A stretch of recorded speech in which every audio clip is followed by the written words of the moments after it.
Toothpaste का कोई बहुत खास योगदान नहीं है। ये दांतों की सफाई, पुराने जमाने में दातुन से दांत साफ होता था, तो दांत तो ठीक ही होते थे। हमारे दादा नाना के आप सुनते ही हैं कि उनका दांत, जब तक उन्होंने 80 साल 90 साल तक उनका दांत रहा। कोई भी ऐसा टूथपेस्ट नहीं बना है जो कि दांतों को किसी बीमारी से रोक सकता है। टूथब्रश को 2 से 3 महीने में बदल देना चाहिए। कोई भी टूथब्रश 3 महीने से ज्यादा यूज करने के लायक नहीं रहता है।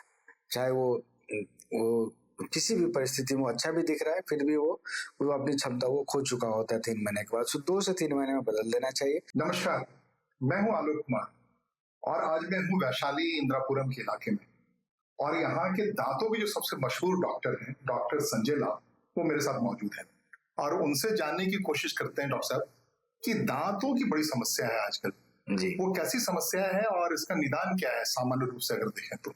बिल्कुल। देखिए, आपका जो मुख है, आपका जो चेहरा है, वो आपके शरीर का दर्पण है और मुख के द्वारा सारी बीमारियां शरीर के अंदर भी जा सकती है और शरीर के सभी प्रकार की बीमारियों का परिलक्षण मुख में भी होता है। मतलब कि जैसे अगर आपको डायबिटीज है तो कोई जरूरी नहीं कि आपके खून में टेस्ट करने से ही पता चलेगा। एक अच्छे डेंटिस्ट जैसे हमारे पास मरीज आते हैं, हम उनके चेहरे का और मुख का निरीक्षण करके ही बता देते हैं कि आपको संभवतः शुगर है, जो कि शायद आपको पता नहीं, अथवा हार्ट की बीमारी। अब मुंह के इन्फेक्शन आपके हार्ट में जा सकते हैं, आपके लंग में जा सकते हैं। तो वो सब अच्छे डेंटल सर्जन, बहुत ऊंचे लेवल के जो डेंटल सर्जन है, जिस तरह हम लोगों की जिस तरह की पढ़ाई है, जिस तरह की ट्रेनिंग है, इस तरह से हम लोग एक पेशेंट को एक संपूर्ण स्वास्थ्य लाभ देने का प्रयास करते हैं। सिर्फ उनके दांतों तक ही सीमित नहीं रहते हैं, उनके ओवरऑल हेल्थ के लिए काम करते हैं।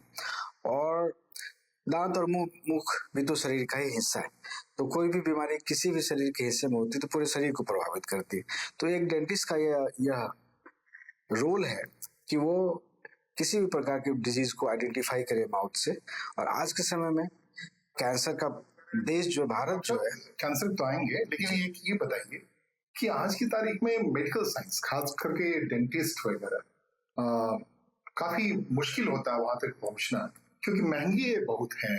और आपने क्या मतलब कुछ ऐसा इंतजाम कर रखा है कि सामान्य व्यक्ति भी आप तक आए? और बिल्कुल भाई कहते हैं कि अंदर की मार सबसे दर्दनाक होती है। अगर दांत में कोई पीड़ा है, कोई तकलीफ है, तो चेहरे से तो बहुत कम नजर आता है, लेकिन अंदर से काफी तकलीफ है। तो उसके निदान के लिए आपके पास कोई सरल और सहज भी उपाय बताते हैं आप? बिल्कुल बिल्कुल बिल्कुल। प्रयास यही रहता है कि इलाज ऐसा हो कि सभी प्रकार के समाज के सभी तबके के लोग इसे पा सके और हर प्रकार का इलाज हो संभव होता है। हम कोशिश यही करते हैं। हमारे पास हमारा सेंटर, ऑल्दो देश का एक बहुत ही आधुनिक सेंटर है, बट हमारे सेंटर में मैं रिक्शे वाले से लेकर के एक उच्च तबके के लोग को भी, सबको नीचे से ऊपर सबको सेवा देता हूँ। समझ जी, सबको सर्व करता हूँ।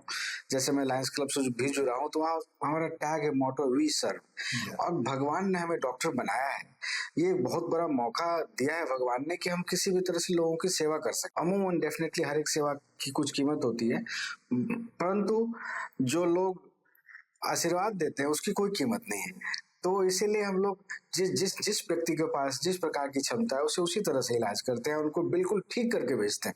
मुफ्त में करें तो भी अच्छा इलाज करते हैं, एक सब्सिडाइज रेट पे करें तो भी वही इलाज करते हैं, और पूरा फी लेकर करते हैं तो भी वही इलाज करते हैं। नहीं, मैं तो इंटरव्यू की शुरुआत में ही कहा कि इस पूरे इलाके में, एनसीआर के जोन में, इंदिरापुरम, वैशाली, नोएडा, कौशाम्बी, वसुंधरा, इन इलाके में यश जो आपका वो वाकई अविरल है। ऐसा नहीं सामान्य सबको यश मिले आप जिस दिन से काम लेते हैं। लेकिन डॉक्टर साहब एक बात बताइए, जो जैसा आप थोड़ी देर पहले बता रहे थे कि इस दांत की बीमारी का जो अगर बहुत देर तक लोग ना है तो उसका विस्तार कहाँ तक जाता है? बिल्कुल, आपने बहुत अच्छा प्रश्न आपने लिया।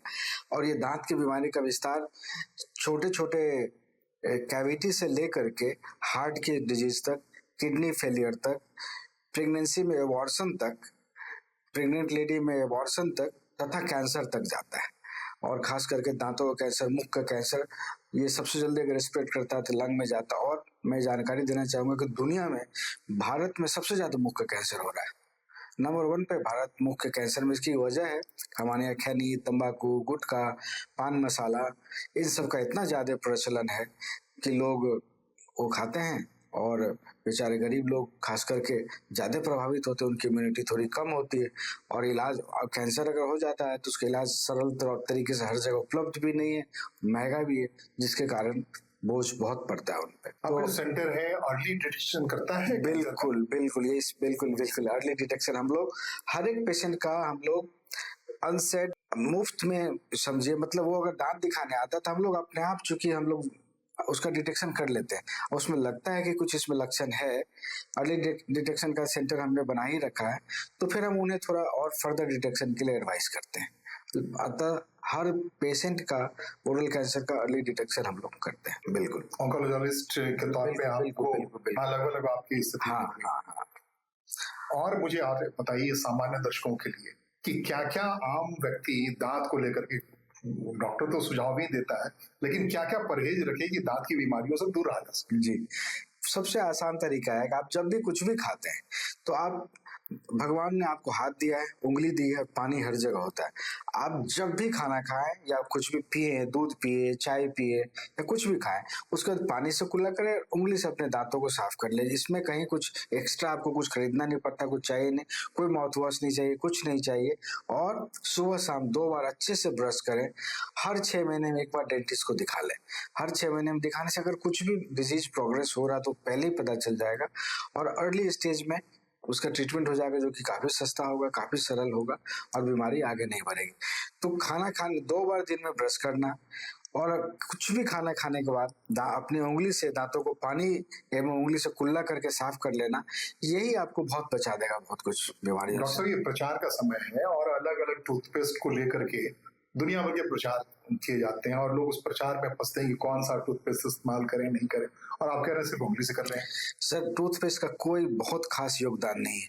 ये दांतों की सफाई, पुराने जमाने में दांतों से दांत साफ होता था तो दांत तो ठीक ही होते थे। हमारे दादा नाना के आप सुनते ही हैं उनका दांत, जब तक उन्होंने 80 साल 90 साल तक उनका दांत रहा। तो ये मैकेनिकल क्लीनिंग जो उंगली या ब्रश किसी भी चीज से, जिससे कि अब उसके ऊपर दांत के ऊपर में जो भी एक परत जमी हुई है वो हर बार अगर आप साफ करते हैं, अगर आप काफी दिनों तक छोड़ देते हैं तब उसमें डिटर्जेंट की जरूरत है। अगर आप डेली हर खाना, मैं क्या कह रहा हूँ कि हर बार खाना खाने के बाद आप उंगली एवं पानी से कुल्ला करें, साफ करें, तो परत जमेगा ही नहीं। फिर आप सुबह शाम तो ब्रश करने को मैं कह ही रहा हूँ। कोई भी ऐसा टूथपेस्ट नहीं बना है जो कि दांतों को किसी बीमारी से रोक सकता है। वो सफाई में थोड़ी एनहांसमेंट कर सकता है, पर मुख्य रोल ब्रश का है, टूथ ब्रशिंग का है। टूथ ब्रश अच्छा होना चाहिए और अच्छे तरीके से आपको करना चाहिए। 2 से 5 मिनट का समय देना चाहिए।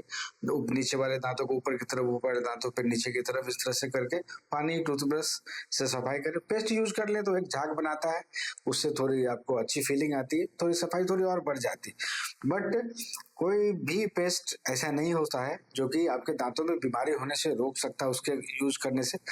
डेफिनेटली समय विज्ञापन का है और विज्ञापन का ही दौर है जी। लेकिन मैं कह रहा हूँ टूथब्रश जी, टूथब्रश की उम्र क्या होनी चाहिए? अक्सर हम बाथरूम में खुले में टूथब्रश रखते हैं। जी जी। और हाइजीन को लेकर के सबसे, बाथरूम जब हम कह रहे हैं तो टॉयलेट है, सब कुछ है, और वहां आप खुले में ब्रश रखते हैं ओपन में, वो कितना है और टूथब्रश की उम्र कितनी होनी चाहिए? टूथब्रश को 2 से 3 महीने में बदल देना चाहिए। कोई भी टूथब्रश 3 महीने से ज्यादा यूज करने के लायक नहीं रहता है। चाहे वो किसी भी परिस्थिति में अच्छा भी दिख रहा है, फिर भी वो अपनी क्षमता को खो चुका होता है 3 महीने के बाद। 2 से 3 महीने में बदल देना चाहिए। और उस ब्रश को आप जब भी इस्तेमाल करें तो उसको पहले धो लें अच्छे से। गर्म पानी में धो ले तो और भी अच्छा है, बहुत ही अच्छा है। गर्म पानी में उसको धो लें और फिर उससे ब्रश करें और 2 से 3 महीने में टूथब्रश को बदल दें। बहुत अच्छा लग रहा है डॉक्टर संजय लाव आपसे बात करते हुए, लेकिन मैं इस लालच को संवरण नहीं कर पा रहा हूँ जी कि डॉक्टर संजय लाव जो कि दांतों के बेहतरीन डॉक्टर तो हैं ही, लेकिन शानदार गायक भी हैं, संगीत से एक अजीब लगाव है आपका। तो अगर मैं कहूँ अपने पेशेंट्स के लिए और दर्शकों के लिए कुछ गुनगुनाना, तो एक थोड़ा सा गुनगुना दीजिए। अच्छा, जरूर जरूर जरूर। देखिए, संगीत और सर्जरी, हम लोग डेंटल सर्जन हैं तो, और डॉक्टर का काम है हील करना। और हील करना मतलब आप भगवान से कनेक्ट करना होता है तो ही आप हील कर सकते हैं। हम लोग तो जस्ट वी आर माध्यम है, और जो भी हम लोग जो भी इलाज करते हैं इसका फल जो पेशेंट को मिलता है तो ईश्वर की कृपा है। हम तो माध्यम ही है, और संगीत भी ईश्वर के साथ जोड़ने की कड़ी ही है। तो आपने, अगर आपके अनुरोध को मैं ठुकराऊंगा नहीं तो मैं ये कहूंगा मैं शायर तो नहीं मगर हंसी जब से देखा मैंने तुझको मुझको शायरी आ गई। बहुत बहुत धन्यवाद डॉक्टर साहब, थैंक यू सो शानदार, मच। और आपको ढेरों शुभकामनाएं। आपकी यशो वृद्धि होती रहे और आपके यहाँ पहुंचने वाले मरीज भगवान की कृपा से फटाफट दुरुस्त होते रहे।